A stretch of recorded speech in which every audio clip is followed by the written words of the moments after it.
So good morning, good evening, and good afternoon. For those of you who remember, back in the day, I used to do some podcasts with my brother Gabriel, and it wasn't football related. It wasn't football related. It was about trying to generate generational wealth, trying to get that free time that you've always wanted, but you had to make the first step. So lo and behold, we're going to do more of those series. Yeah, generational wealth, getting that free time, and maybe investing some money. But anyway, Gabs, how's it going, man? Yeah, really good. Yeah, fantastic. Wicked. So so this is how we're going to run it. Gabe's going to do his small presentation. I'm going to do mine. We are waiting for a third guest who's running a bit late. Black people time, man. Anyway, we'll move on. So Gabs, man, take it away, Gabs, man. Take it away, yeah. So if anyone that who doesn't know me, my name's Gabriel. I normally go under my name Gabriel Mac because the reason why I got Mac because I got a name when I was DJing. Used to DJ, and then I just took it from my surname as well, and the same thing. So they used to call me G Mac, and to call me so I just loved it that way. So I call myself Gabriel Mac. So that's it. That's me. I'm a father, very much a father, and got two boys, 18 and 21. Also, and I live in obviously Melbourne, Australia. All right. So I moved from London. I'm a London born and bred. Spent I'd say most of my days in London. Then moved to Australia back in 2000. So I've been in Australia for long, but obviously going back and forth to London every now and again. So still keep in touch with my roots there. I love all into sports. Always been into sports. I work out. Love the gardening.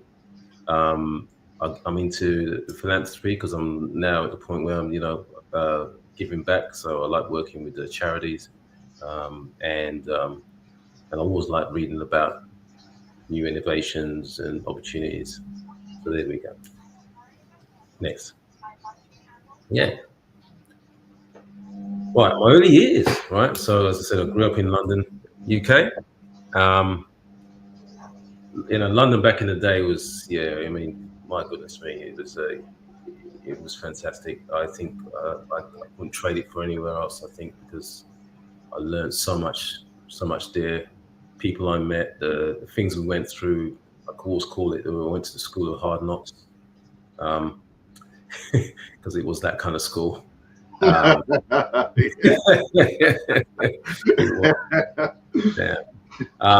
But it tough. It gave me some, me being a shy, skinny kid. Was you shy, Gabs? No, man. I was a shy one. I was shy. I think I was shy anyway. Right, sometimes, okay. But as I said, so and it was great. But it was a great school. No question about that. But also, where I grew up as well in Islington, in North London, around the corner from Highbury Stadium. Awesome, beautiful. So, it was such a great place to grow up. So I would say when I got to about 17 years, I wanted to explore obviously new things. So obviously we have school holidays, as we know, but every time we had the 6 weeks or 6 to 7 weeks holidays at school, when I got to 17, I said I want to do go out and do something, because previous to that, I used to go out on adventures with clubs or school clubs, which they do the school holiday things and everything like that, which was great. So I always wanted to do those things. But when I got to about 17, I said I wanted to do something like explore things outside in the real world. So during school, I just ventured out, and then the very first time I said, let me go out selling selling insurance. Because I saw it. I said, oh, look, the amount of commissions you can make, the amount of money you can make. Oh, this would be great for school holidays. Well, lo and behold, when I went out there, imagine me at, if I can remember, at Liverpool Street, standing out there trying to talk to people in insurance and saying, excuse me, and they're looking at you and saying, what do you want? You know what I mean? Leave me, or because they're rushing off to work. Yeah, I mean, it was pure rejection after rejection after rejection. And you know what I mean? I used to go, and then after, finishing and then going home and thinking, damn, can I continue to do this? And you think about the next day, doing it. But the hope of trying to get commissions, and maybe you'd get that one that was going to give you a nice bit of commission. So and that's what kept me going. But Gabs, can I say something very quickly, Gabs? But so I know I'm going to do my presentation, but I think what you got to realize, those of you who are watching the show now, is like during our summer holidays, a lot of the guys, people that we went to school with, went to go and have traditional jobs, in retail shops, those places, shoe shops, clothes shops. And Gabe was talking about literally, street canvassing, trying to get appointments. That's something completely different, far removed from what our cohort, our friends were doing back in the day. 16, 17 years of age, on the streets, street canvassing, trying to get appointments there. Tough. Yeah. Really tough. Yeah, and I didn't realize that it was tough. People probably looked at me, I reckon a lot of my friends, if I told them, they would say to me, well, you must be a mug or something. Do you know what I mean? It's just, that's how it was. But I don't know. I didn't realize then, but I was the kind of person that's wanting to do what he wanted to do, despite what anyone said. So there you go. So yeah, and then there was that selling insurance. I haven't mentioned it, but also canvas, selling double glazing. That was one. That was another one we did as well. You know what I mean? Then there was, oh my goodness me. Then there was other things where I was selling vacuum cleaners, because vacuum cleaners. I mean, we had to, with vacuum cleaners, which was a very funny one, because sometimes with this particular vacuum cleaner, which was called a Kirby, it was amazing, but it was expensive. But at the same time, sometimes you had to go to someone to say, listen, they said to me, prove it that vacuum cleaner can do what it does. And I say to them, can I go? Do you mind if I go up to your room and onto your mattress, and I'll show you? And they looked at me like, what? Do you know what I mean? We both say. So what you do is then you go up there, and then to put the vacuum cleaner, obviously you just take the head of the vacuum cleaner, put it on their bed, and then put it on their mattress, obviously with all the covers off, and you'd pick up a hell of a amount of dirt, and they go, yuck! Is that what's in my mattress? I say, yep. And I said, that's what this mattress does. Sorry, what this vacuum cleaner does. And they just look at you, and then sometimes it was good, and they said, wow, it's a great vacuum cleaner. I think I want one. Sometimes you get the person who was so offended, you go, get out. It's so good. How long do you do that for, Gabs? I did it for about 3 or 4 months. 4 months, because that was it. Yeah, I did it for 3 or 4 months. So I was kind of doing it because that was when I just finished this. So I was trying that one out. So yeah, that was So what we can take away from this is that I have a very ill experience of rejection, right? It built a lot of resilience in myself, and and the mental toughness as well, right? So that is one of the things that I definitely took away from that. Next up. All right.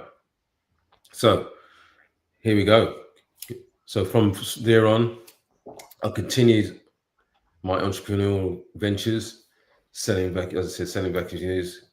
I then went into selling health and fitness products. I then went into selling cleaning products, and then selling something. And this was all done while I had a job as a computer operator, which I'll move on to next thing. But I was actually a computer operator by because that's what I studied at school. So I studied computer. Would you say IT?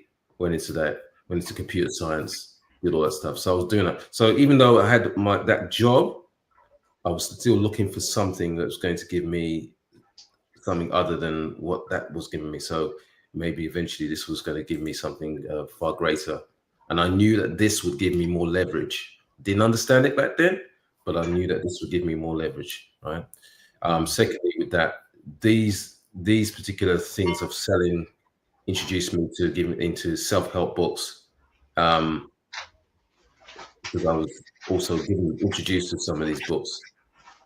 Back then, we didn't have the internet. Mostly reading books, and it was that's how we look at it. Or you get tapes, you can get tape recordings of some motivational speakers. That was it. So it's kind of thing. So again, that developed my mindset and continuous growth. So that's one of the things. Yeah, next guys. All right. So as I said, my early career was working in as a job was as a computer professional, but I was still craving more than the traditional career path in that respect. So I took a bold step, and then I think that was in the 90s, mid 90s.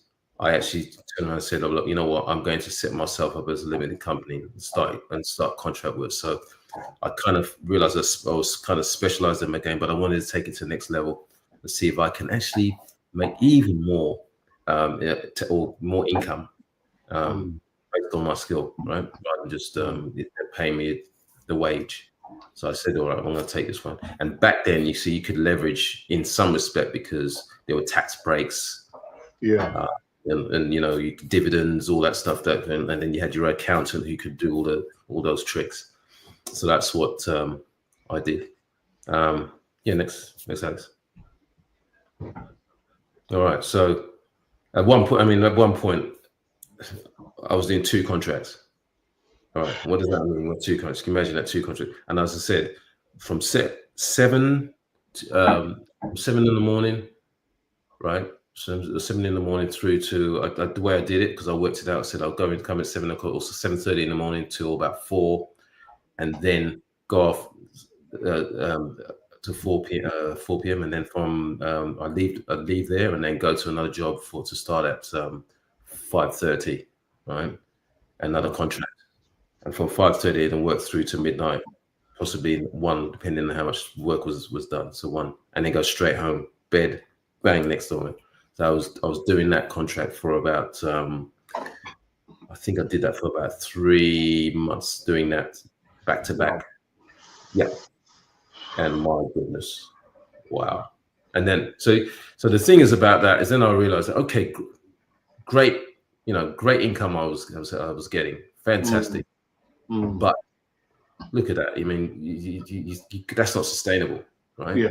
Yeah. No leverage of time. You're not even seeing any, hardly seen any like your partner, your family, anyone. Do you know what I mean? It's just got no time to do it. So except on the weekend, but on the weekend, all you would want to do is half the time is you just want to rest. So lucky I had the weekends, but my God, my week was just full on. So, but it just shows you, okay, great. Is that working smarter, or is that, you know what I mean? Is that working smarter, or was that just too hard? And the way I looked at it, it was just too hard. You can't be doing that because you've only got 24 hours in a day. And boy, did you realize how time was so short. Yeah. And like I said, there, Gab, you're leveraging your time to generate the income. Whereas as of the experience that we have, you need to find a way to leverage without using your time. Correct. Give yourself the free time to enjoy the time with your family. You know what I mean? But back in the day, we didn't kind of realize that. You know what I mean? It was leveraging your time to generate the income to pay for all the bills and all the things that comes from having a household. You know what I mean? And a family as well. Exactly.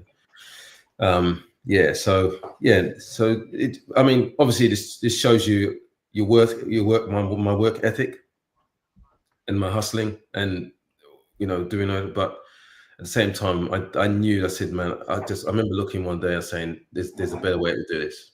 There's definitely a better way with this.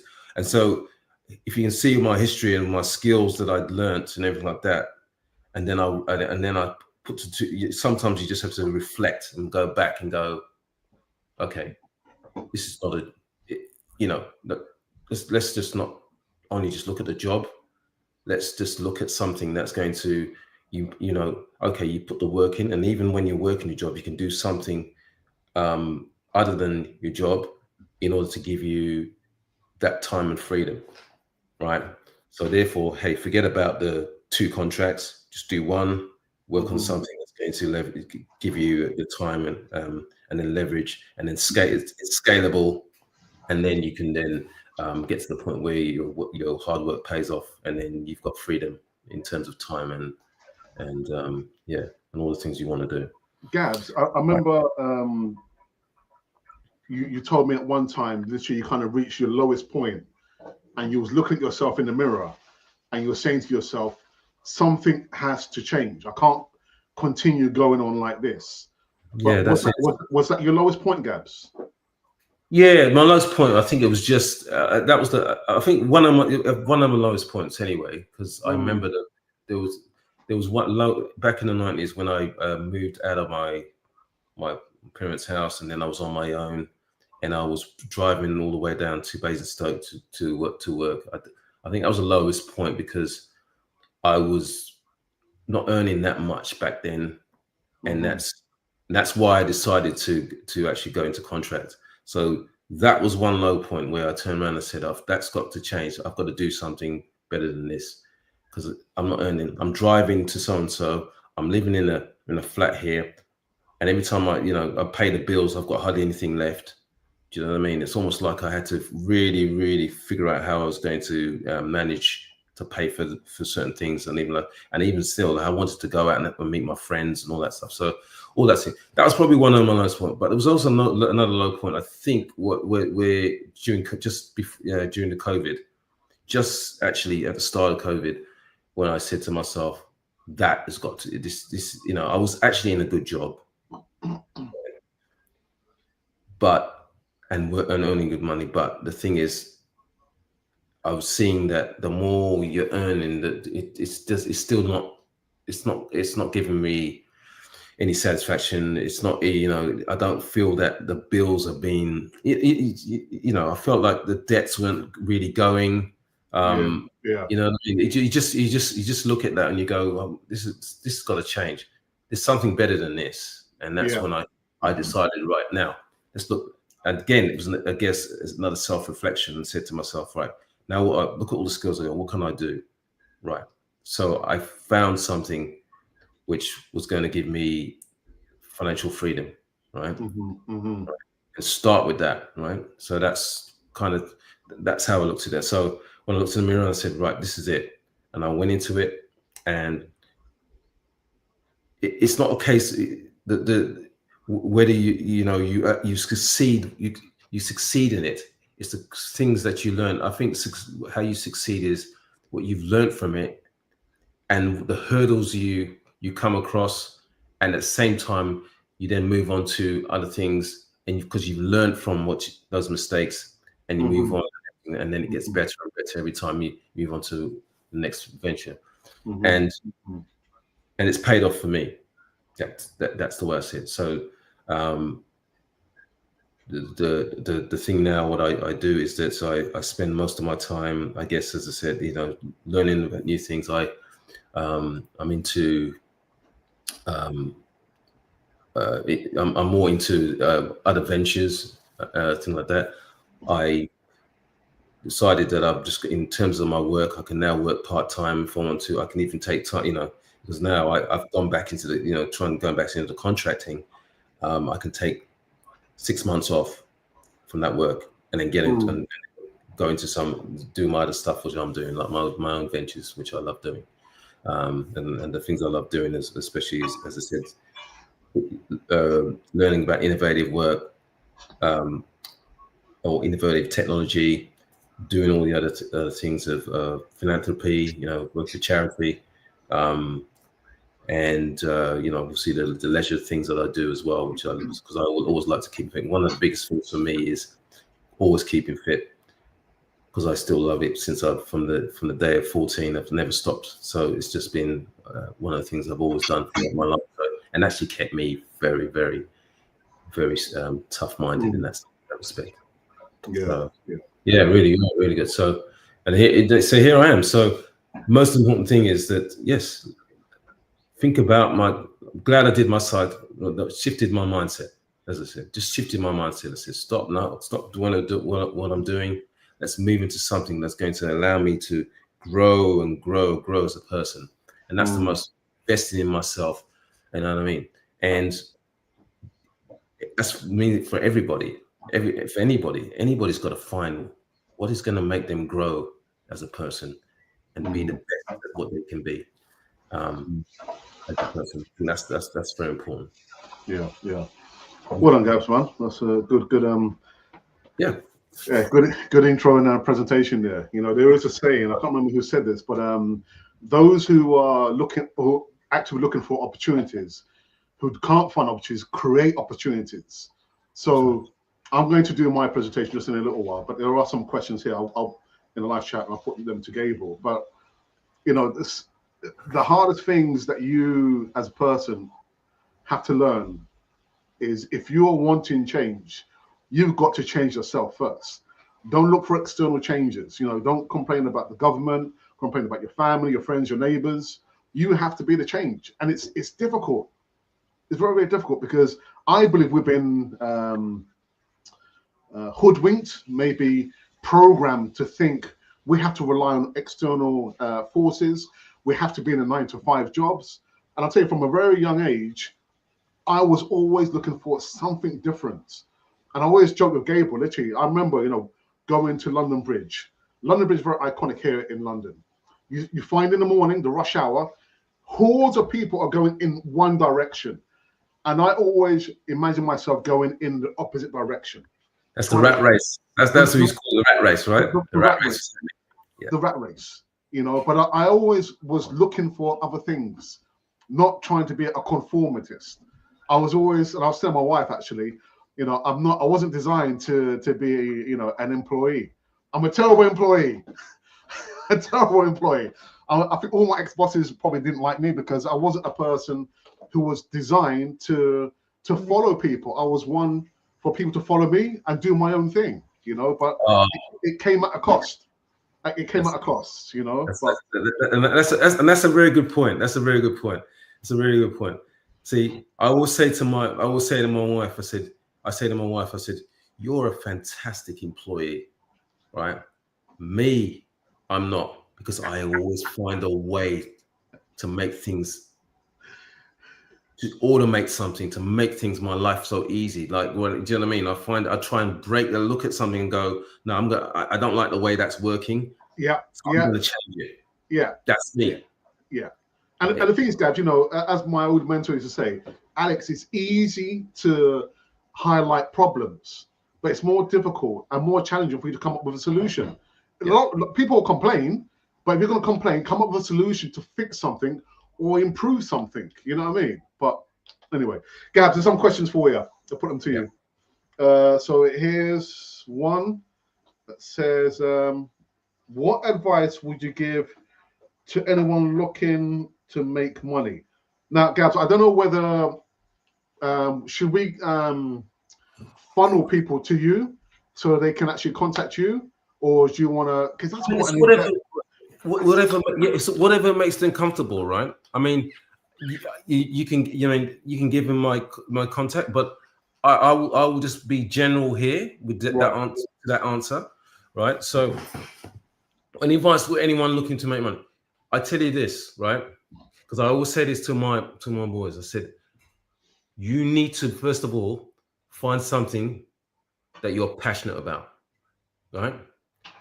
You got to find the passion. So, and the number one is that obviously you're going to have a big why, because without the why itself, you don't even bother, because your why has to be big enough. Why do I want to make more money? Is the situation is so dire. I have to get myself out of the situation, right? I want to spend more time with my family. I want to go, go on holidays. I need to see particular relatives that I haven't seen for so long. And I really, whatever that why is, it's got to be massive. All right. Because I tell you why, when you want to make money and you do it, you're going to come across hurdles. And I tell you that. And then if that why is not big enough, you're just going to go fall. It's just going to fall off the wayside. So you got to find, number one is the why. Number two, find something you're really passionate about in making money. So don't just go into something just for the sake of making money. You have to kind of feel that you want to do this. Okay, I want to do this, and I feel like I can do good. I feel passionate. It doesn't matter even if you make you make mistakes and everything. Mistakes is all part of learning and everything like that. But you feel like you can soldier on and become better. So that's what I can say about from a general point of view. If you want to contact me. Or and then even Alex as well, or if you just want to see what I'm doing, there's few things that are going around, which is because there's opportunities out there, which is never in the mainstream.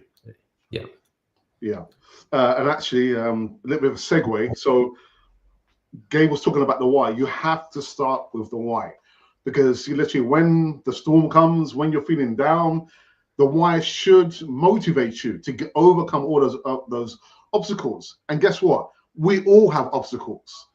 There are obstacles for every single one. Literally, life is not all about the roses, when it's sunny and when it's hot and, we're on vacation. Life comes with all kinds of different, obstacles. But the why is this fantastic book by Simon Sinek. Start with why. This is a fantastic book to go out and read. And where did I find this book? When we were on holiday last year in Morocco. We're walking by the seafront in Agadir in Morocco.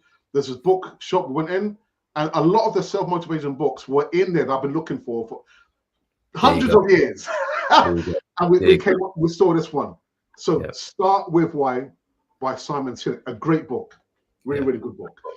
Gav, go on, Gav, I was just going to say, and that is starting with why, as he said, is very important, because you are going to be put in your, out of your comfort zone, and that's the thing. So and you will try and conform because of the knots. You're going to try and conform back to where you feel comfortable. And as they say that the I don't know if you ever heard about the dog on the stick, right? The dog on the stick. You wonder what the story where a person was asking the owner of the dog, why is your dog always barking? So every time he's barking, every time the dog's barking, why is he always barking? He said, and they said, it's because he's sitting on that pointy stick. Why don't you just move off? Why don't you just move off the stick? Because he's so used to it. Yeah. Used to the pain, used to the thing that it's annoying him, annoying the dog, and still correct. The same thing we do with our jobs. We go into jobs at the same thing. So it's the jobs. We're in the jobs and we go, oh God, I can't, every day I've got to go to this and this. I don't want to, it's annoying. I've got to deal with these people, and everything. You have a choice to change it. I'm not saying you just switch over and then go, but you've got a choice to change it. You just have to make those steps to change that and move into a different direction. Yeah, that's it. But Gab, so you don't think we've been brainwashed to think everyone should have a 9-to-5 job? I mean, they don't teach this in schools, do they? About having goals and achieving goals and finding. Yeah. I mean, the thing is with school is, and funny enough, my son was. I don't know how he learned that so quickly. Luckily for him, he learned it quickly. Because he said himself, he said, the teachers can't teach me how to be. They're not that smart. They know it. They follow a curriculum. They're just told to follow a curriculum in order for you to prepare people for particular jobs, right? Or professions, things like that, right? They can't teach you how to be an entrepreneur or to get into that sort of thing of being working smart from it, because they don't know how to make money, right? Half of them don't make that. They don't know how to do that. So you have to, go out there and learn yourself or go into certain courses outside of school in order to do that. So yeah, they do, because it's easy. You follow curriculum and everything. And having said that, the 95 paradigm is, reason for it is it feeds that economy. Yeah. Yeah. It feeds that, you know, you need work, you need the workers in the economy, right? I get it. I understand, especially the way the capitalist system works. I understand it. But at the same time, you need, being an entrepreneur and everything, like in doing your thing and being in control, you know, you can also do that. Yeah. And you put back into the system, sustain the system itself. Yeah. Yeah, yeah. So what I'm going to do, when we finish the show, the podcast, I will put Gable's contact details. So anyone out there wanting to speak to Gable, contact Gable direct. There'll be a way to contact Gable, whether it's through Telegram or email or any other traditional means. Gabs, there's another question before I do my presentation. Are there more opportunities now or back then? Oh my goodness. You want to cut? Oh, that's a great question, though. Oh my goodness. Let me tell you something. Yeah, but that's the reason why I say that's a good question, is because when I think about that, years ago, I used to think, wow, these opportunities, and you can see me just going from one to, you know, I was picking them. I was going to see if I can do commission, and you know, all these types of commission jobs in sales and things like that. Second to that, I then decided, okay, you know what, I'm also going to, because also at school, I actually went into work in, I think I put that in my this one of the slides there, where I went to work at Selfridges. You know what I mean? Yeah. Another thing, brilliant, you know, big, massive, you know, a store, right? But amount of people in there, but the amount of people I met there. But the thing is, it also taught me, from all the things I'd learned earlier on, how to deal with people. But a lot of people, all different types of people, who came into Selfridges and everything like that. And not even being afraid to open up, you know, and talk to them. And they used to always come to me, because I was just, you know what I mean? That's the kind of person that's always willing to hear what they said, and did it with open arms. Not like come and not in a pesty way either. Yeah. You know what I mean? You got the salesperson, you go, you know, yeah, can I help you? Yeah, I'm only looking. Yeah. I used to get them. They just looked. Funny enough, because I was just everything and did what I did and blah blah. They just come to me. Yeah. I tell you what, being at the sharp end, Gabs, again, going back to the point where we were doing canvassing, street canvassing, it taught us so many life lessons. You know, having the interpersonal skills, being someone that, you know, someone on the street can, you know, can feel like, oh, I'm not being pestered into to buy something. All those skills there, I tell you now, Gabs, I learned from the street canvassing experience that we both had there. So yeah. Sorry. So to answer the question, the opportunities now, oh my God, I think it was just a spin-off what has happened in the last 20 years from then. It's just been a spin-off of all the things that and technology mixed into that. And that's what's happened. The technology just made it even more open and more opportunities. It's just crazy. Oh my God. Only thing is, there's so many opportunities. You have to find the quality. Amongst the quantity. That's it. That's all it is. You have to find the quality amongst the quantity, because there's so much crap out there. People look at it and go, oh, I like that. It looks easy, blah, blah, blah. No, just be careful. That's what I say. Yeah. Do your due diligence, as we always say. Due diligence. Yeah. All right. So we've been joined by the third musketeer. Are you on mute? Hello, can you hear me? We can hear you. Oh, sorry, I got a little noisy background here. Well, no problem. No problem. How you doing? Yeah, we're good. So I've got my brother Gabriel, I've got my cousin Ricardo. It's a family affair, man. That's it. So welcome, Ricardo. So Gabriel's just finished doing his presentation. I'm about to do my presentation, and you can go third. Is that okay, Ricardo? Yeah? Yeah, no problem. Yeah? Okay, cool. So let me quickly just remove this one and put mine on. So here I am. So my name is Alex. If you don't really already know, you should do, because you know the platform that's been going for 6-7 years. Actually, 7 years. 7 years of this platform, YouTube. But yeah, it's been a labor of love. My husband, a brother, uncle, educator, and entrepreneur. And being an educator, working with young minds, I always say to the children, you can be whatever you want to be. As long as you're not hurting anyone, you can be. If you want to be a tennis player, you can be a tennis player. If you want to be a footballer, don't let anyone say to you, you can't do it. Yeah? The sky is the limit. Entrepreneur, I'll give you a very, very quick story whilst I move on to the next slide. So my earliest step into entrepreneurship started when I was maybe 10 or 11. I just started secondary school. And there was a product which came out, I believe, just at the same time. It was Tipex. So it was correction fluid. And I used to go cleaning jobs with my parents early in the mornings, as well as doing paper rounds with my brother.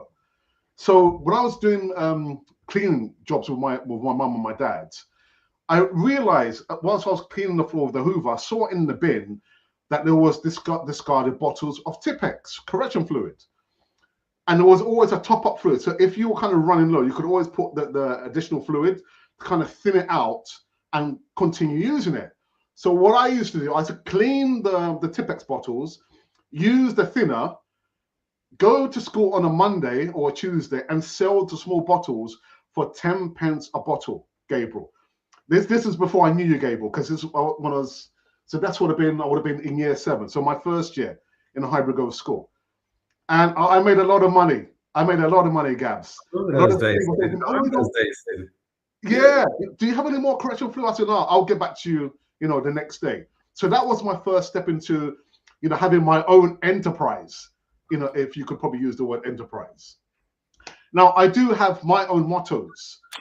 Dare to be different. Gabriel and myself, been speaking about walking on London Bridge, and there's herds of people going in one direction, the rat race. And there I am, in my mind, I'm going in the opposite direction because I want to be different. I didn't want to be like everybody else. And I don't know whether it was because my parents were hard workers. My mom had her own business in the Caribbean. My dad was a hard worker. They had 4 jobs between them. But there was always something in my mind that I have to try and get something else. I didn't want to be like everybody else. And that's the problem, Gabs. Again, I go back to the fact that I believe that we have been, brainwashed into thinking this is how life has to be. Yeah. You go to school, secondary school, you go to college, you get a job, you follow what everybody else does, and it doesn't have to be that way. Yeah. A lot of the teachers are not millionaires. A lot of the teachers who taught me never taught me about investments because they didn't have that mindset either. So try and dare to be different. Forget about the fear. We all have fear, but get beyond the fear and do the thing you really feel passionate about. If you're not sure, there are opportunities out there. There are mentors out there. Gable could be your mentor. I could be your mentor. Ricardo could be your mentor. But you got to dare to be different. Don't try and be like everybody else. A poor carbon copy of maybe your best friend. Be the person who you are. Have goals. Have goals. It's always, good to dream. I know a lot of family members are good dreamers, but they never act on their dreams. It's good to have goals and always go back and, see, am I reaching the goals? If they're not, then modify your goals. If you want to be a footballer, then you know what you need to do. You need to practice and be disciplined every single day, but it's good to have goals. The third one, I'm sure Ricardo will love this one. Travel. I'm blessed that at the age of 10, my mum and dad brought us our first passports, and we got to travel, go out, see different cultures, learn a different language, because it opens doors to different opportunities. I mean, I had a school. I still have a school actually out in Central America. I worked out there for 2 years, and now, it's like 15, 16 years ago, a lot of my students are my best friends, but I was able to learn another language, Spanish. So traveling opens opportunities, seeking out different cultures, meeting different people, and in the end, it could be your best friend. I mean, a lot of my friends are not in the UK. They are in other countries. And last but not least, we're going to get into this. Invest not only your time, but if you have some money, buy some investments, some shares, some dividends, because the price of living, at least in the UK, is going up. Whereas my salary has gone down. Actually, it hasn't moved that much. But inflation. Inflation, absolutely, is a killer. Now, people might think that the most valuable commodity is probably money or gold. It's neither one. The most valuable commodity is time. Once you've got that time and you've used it, you can never get it back. Gabs, I'm almost going to be 59. Actually, I'll just give my age away. I can't believe, Gabs, when we was at secondary school, the time has gone so very quick. It's gone just like that. Yeah. Just like that. It's literally just like yesterday. I was thinking, I was at first year in Highbury Grove School, and I'm almost going to be 59 years of age. But a lot has happened. But the most valuable commodity, Ricardo, is time, isn't it, Ricardo? No question. Absolutely. About that. Absolutely. Yeah. Once you've used it, you can never get it back. Now, just a quick, rundown of what I've done, when I was, again, the first step into my entrepreneurship. So it was age 11, send those Tipex bottles to my friends in Beverly House and Marlborough House, maybe York House.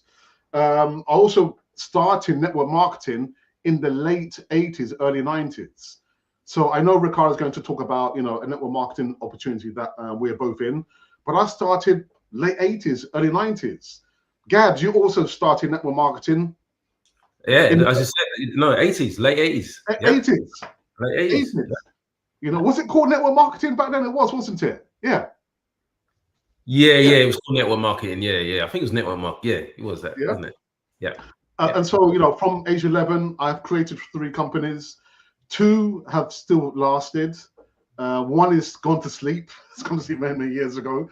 One of the companies, like I said, is I do have a school out in another country teaching English. And that's probably been my best company that I've created. Again, the language school abroad. So, I've done lots of things. And it doesn't stop here. I'm hoping, actually, I know that the next part of my life is going to be the best part. Leave the best to last. Yeah. So this is what I've done over the course of 40 odd years. Next slide, please. So this year, I tend to retire my boss. I will no longer have a boss. The only boss I'm going to have is going to be me and myself and I. Create not wealth, but generational wealth. So not so much my children, but their children's children will benefit something that I've been creating over the last 40 odd years. I'm going to have more free time to travel with my beautiful wife, who's just sitting on the other side of the camera. She's just smiling at me. But that can only come with making sacrifices. You have to make sacrifices. And then also, last but not least, I want to be able to help other people. So if you're looking at this now, you're thinking, all right, I might be interested in what Gabriel and Alex has to offer. I could be your mentor. You can send me an email. Send me an email. Now, that's me. That's me. There are no more other questions I can see there. Ricardo, I can see you smiling, Ricardo. Yeah. I'm smiling because you just, you said everything, but they always need to know, and Graves as well. Talking about, I love what you mentioned something quite interesting, and it's something that for me it always resonates. Things I have this entrepreneurial mind and have seen too many things happening, and I love when people you go to school, education. Anybody wants to get an education, and then you go to education, and then you want to learn business, and you learn business with somebody else who haven't ever made a penny, and then you want to learn about different things. I mean, the teachers, the educators out there, the majority of thing hasn't got any experience doing it, or giving away the lectures that they're giving away, and for me, it's all had to do with having an opportunity and learning from the scratch. As you said, there's too many great opportunities out there. But for you to teach about something, you need to have experience. You need to be in the trenches. You need to create something, or I created something to teach people about something. In this case, when we talk about financial freedom, we talk about mentoring. It's amazing because you guys, you have done it all. You have done it all. And it's a big thing. I mean, there's no big difference between us in age, but the only difference is that we have been born in different countries. This is the only Yeah, thing. yeah, yeah, That's yeah, it. We have been yeah. born in different countries. I came from all the way from the Caribbean. You know, we didn't have opportunity like this in Cuba. Entrepreneurship, it was something completely an alien for us. And then you come over here, and then you realize that there is a lot to explore, there is a lot to do. Now, all of that is just depending on your determination, on how much you want to put in. Because business Hmm. are like a fridge. You want to get out how much you put in. So, Absolutely. a little bit about myself, coming all the way from Cuba to here. I came here also actually at the age of 30, and now I'm gonna be 53 this year here. So I've Good. been living over here over 20 years here in the UK. My background nothing to do with entrepreneurship. I'm a physiotherapist. That was what I learned in Cuba.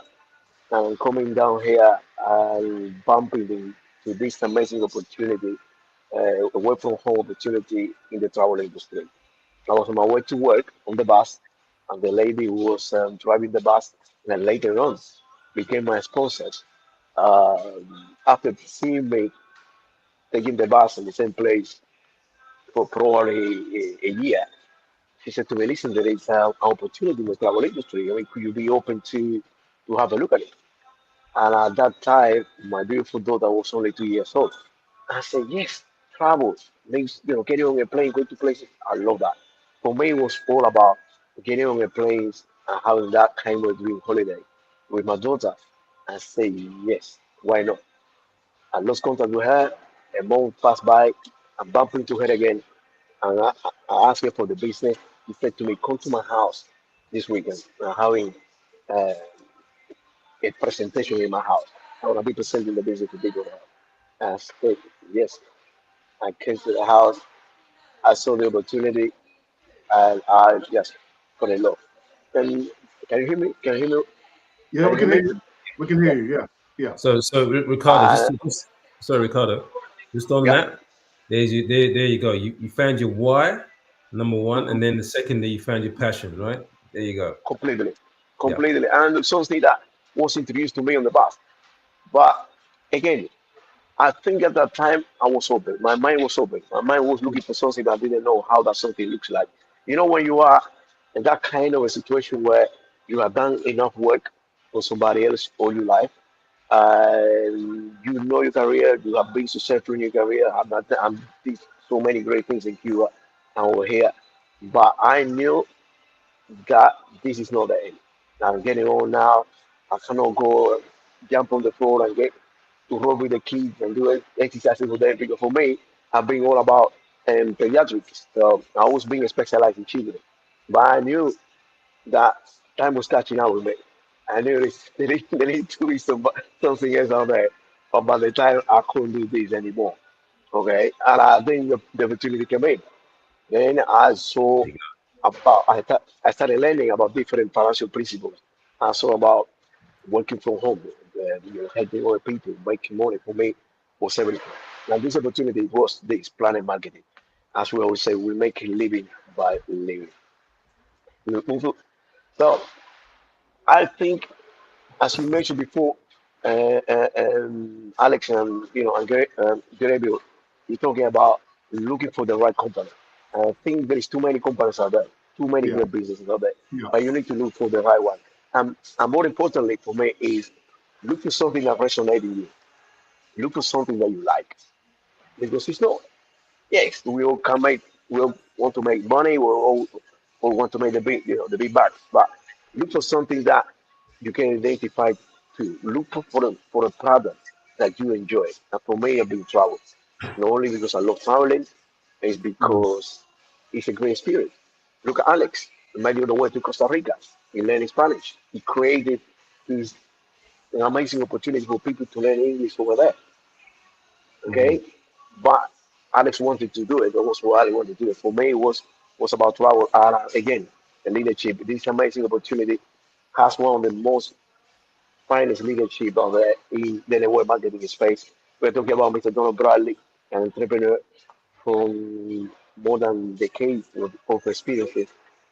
A gentleman that too many times, 6 and 7 figures, and now bringing the opportunity overseas all the way to the United Kingdom. And then a travel. If you're gonna get into a company, as I mentioned before, look for a great company. And teletravel for us has been great. A company that when we started here in the United Kingdom at the beginning, we didn't have any licenses. We didn't have the opt-out. We didn't have the output. And Jim Ferrara, which is basically the president and CFO, he just asked us, keep working, and more importantly, give a great service to the public. Because Mm. you want a Yeah. company that have a credential, but you want a company that have a good reputation. Mm. You want to work with a company that you know that is more than legal and compliance. You want to work with a company that you know that look after the people.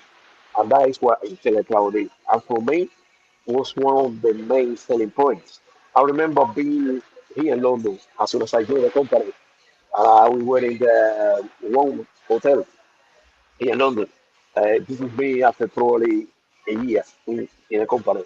And this gentleman is queuing in the same queue that I am to buy coffee. He's just in front of me. You're talking about Mr. Ferrara, which is a millionaire. He Mm. owns the company and he's in the same queue with me. And he turned around and we have a conversation. I said, well, where you from? So I'm from Cuba, I live in the UK. Brilliant. At the end, he said to me, no, I want to pay for your coffee. I want to get your coffee. I want to pay for your coffee. I want to get your coffee. Welcome to the company. And listen, what's surreal? And then later on, he's on the stage giving a presentation away to thousands of people. And he's humble enough to have a conversation with somebody who basically just got in the business yesterday. At that time, I wasn't made. I didn't. I didn't have any history in the company. I wasn't making Yeah. any money. I was just one more that joined, and I have that kind of a blessed to have to know this gentleman, face to face. So it's great to be a company like that where you still can access to the main people, and the main people humble enough to give you time. So Mm. that is important. And that's what I like about this company. That was what really completely showed me out. The Yeah. heart of the founders and the chairman and that disposition to help people. Um, Listen, so yeah, there's been another question. I'm not sure whether we can answer this, yeah, go ahead. Gabriel. It says, where should people invest? Is that something we can tell them where to invest? Hmm. The person, Well, sorry, well, go on. normally, see, the thing is with that is when it comes to financial, that's almost like saying giving you financial advice, and Yeah. we should not be giving you financial advice. That's not it. All it is information, which is what we're trying to say to you. And as Alex mentioned, you know, um, you know, find find the time and do the due diligence in order for you to find where you can invest. You have to do your own due diligence, right? Absolutely. Definitely. Right. And you know what I'm saying? And if you're not really sure, maybe get yourself in touch with a financial advisor, right? But having said that, educate yourself. Mm. You have to educate yourself because people turn around and go, oh, I just want to oh yeah, let someone else do it for me, right? Mm-mm. Oh, you have to educate yourself if you really Yeah. want to, because I don't believe in that. If you can leave it to just someone else, and how do you know that you don't even know what's going on with your finances there? Learn about it. You've got to educate yourself, and then the opportunities come to you when you go, okay, I'll try a bit here. I'll put something in here, and I'll put something in here because I've done my due diligence. That's the only way. That's how we look at it. But telling you where to invest, no, no. Yeah. Yeah. That is something that we can't do. No, Yeah. definitely not. Yeah. Ricardo, there was a question Yes. that came up before you came on, and the Yeah. question was, I put the question to Gable. What advice would you give to anyone looking to make money? That's a Or is good that question. more? Is that not giving advice, financial advice, isn't it, Gabs? Really, isn't it? Well, I should you think give to anyone looking to make money? That's not really financial advice because you're not in terms of investing, right?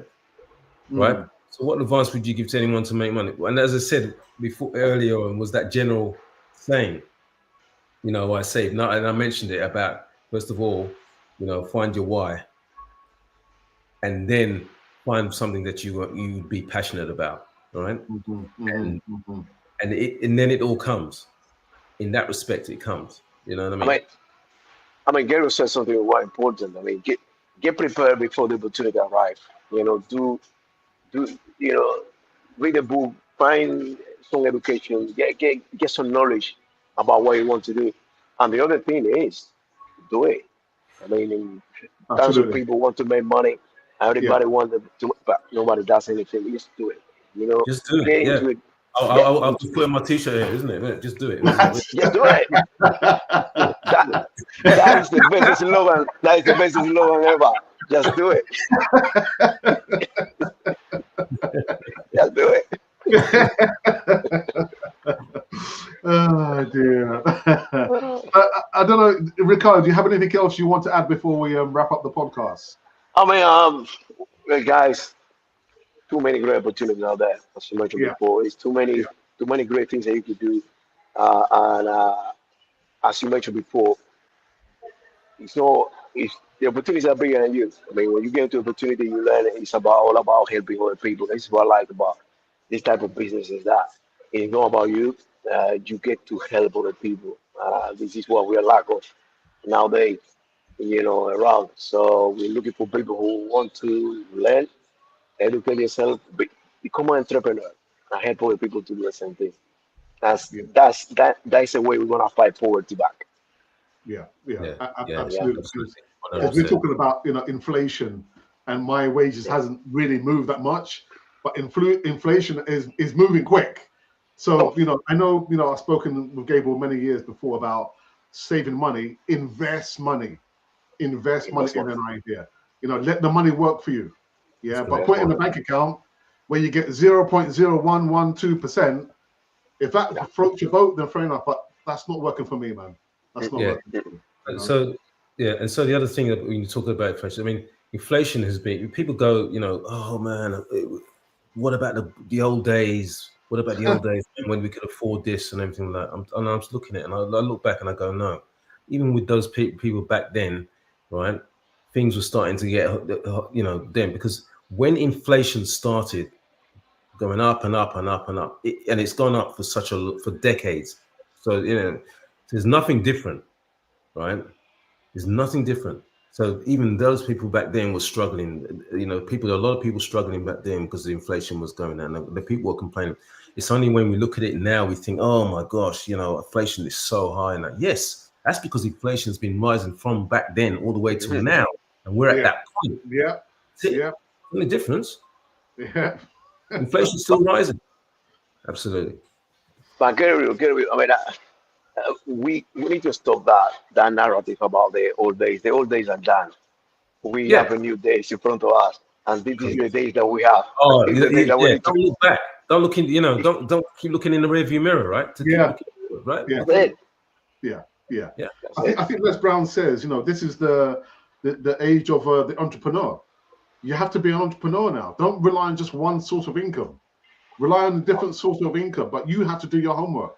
Do your due Definitely. diligence. Don't rely on somebody else to do the work. You need to put in the No. hard work, make the sacrifice, and just sow that little seed. And Hmm. 5 years, 5, 10 years time from now, you might have a big, massive tree where you can actually say the money grows in tree. But you have to do the hard work, man. We can't do it Yeah. for you. We can't do it Absolutely. Yeah. for you. Definitely. All right, Ricardo, unless you have something else to say, we're done. We're done on the podcast, man. Well, thanks for inviting me here. I hope next time I will be on time from the beginning. But listen, this is what we need. We need more programs like this. We need more programs like this that we can discuss about investment, business, and giving kind of a message to people. Because I'm pretty sure today there's somebody who taking some notes. There's Yeah, somebody who is gonna take some action. So yeah, yeah, yeah. that's why I'm here.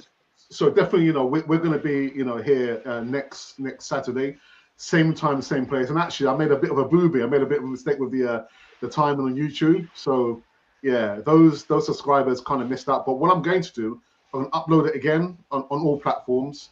So if you are watching, I will leave contact details for Ricardo, Gabriel, as well as myself. If you want some more information, if you want coaching or mentorship, you know, you can get hold of us through any social media means. But from my family, brother Gabriel, cousin Ricardo. Awesome. We'll see you guys same time, same place, just a different day. Until then, guys, Yes. think, create, don't compete, create. Take care, guys.